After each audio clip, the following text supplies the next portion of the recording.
శుభోదయం. Global బెతేనియా Calvary ministry తరపున ఈ ఉదయకాల సమయంలో మరొకసారి దేవుని పరిశుద్ధమైన మాటలు ధ్యానించడానికి దేవుడు నాకు ఇచ్చిన మధురమైన అవకాశాన్ని బట్టి నీ దేవునికి ప్రత్యేకమైన వందనాలు తెలియజేస్తూ ఉన్నాను. ఈరోజు కూడా పరిశుద్ధమైన వేద గ్రంథంలో నుండి మరి యొక్క చక్కటి మాటను చదువుకుందాం. మత్తయి సువార్త 2వ అధ్యాయము 10వ వచనాన్ని నేను చదువుతున్నాను. దయచేసి గమనించండి. మత్తయి సువార్త 2వ అధ్యాయము 10వ వచనము. వారు ఆ నక్షత్రమును చూచి అత్యానంద భరితులై ఇంటిలోనికి వచ్చి దేవునికి స్తోత్రం కలుగునుగాక. అవును ప్రియులారా, మనకందరికీ బాగా తెలుసు, తూర్పు దేశ జ్ఞానంలో ఆకాశంలో నక్షత్రాన్ని చూచి యూదుల రాజు పుట్టాడని గ్రహించి ప్రభు అయినటువంటి యేసుక్రీస్తును చూడటానికి యెరూషలేమునికి వచ్చారు.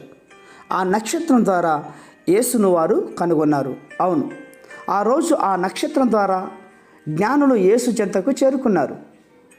అది వారితో ముగిసిపోయింది. ఆ తర్వాత మనం సూర్య చంద్ర నక్షత్రాల మీద ఆధారపడన అవసరం లేదు.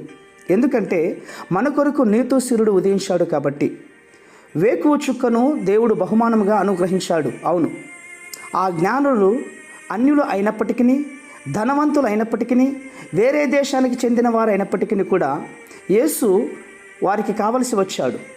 అవును, ఈరోజు కూడా ప్రతి మనిషికి, అంటే జ్ఞానులైనా, శాస్త్రవేత్తలైనా, ధనవంతులైనా, దరిద్రులైనా, అన్యులైనా ప్రతి వారికి కూడా యేసుక్రీస్తు వారు కావాలి. మనిషిగా పుట్టిన ప్రతి వాడు పాపి కాబట్టి వాని పాపము నుండి రక్షించడాని కోసమై యేసుక్రీస్తు వారు జన్మించాడు.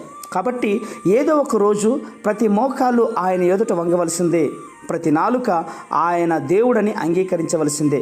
నా ప్రియ సహోదర సహోదరులారా, జ్ఞానులకే యేసుక్రీస్తు వారు కావలసి వచ్చినప్పుడు అన్యులే యేసయ్యను వెతుక్కుంటూ వచ్చి క్రీస్తు జన్మించినటువంటి ఆ స్థలానికి అతి వినయంతో వెళ్ళి ఆరాధించారు, పూజించారు.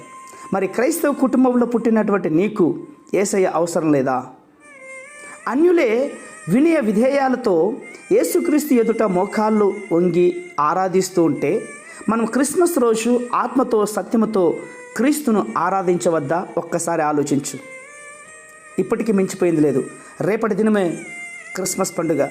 ఈ క్రిస్మస్ పండుగను మనమందరము కూడా హృదయపూర్వకంగా దేవుణ్ణి ఆరాధించే దానికోసమే దేవుని మందిరానికి వెళ్దాం.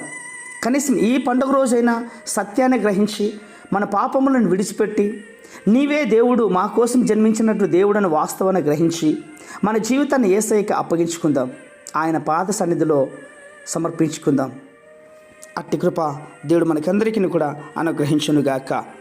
ప్రేమ నమ్మకమైన మా ప్రియ పరలోకపు తండ్రి, అవును రాజా, ఆ రోజు జ్ఞానులకే మీరు దేవుడుగా కావాల్సి వచ్చింది.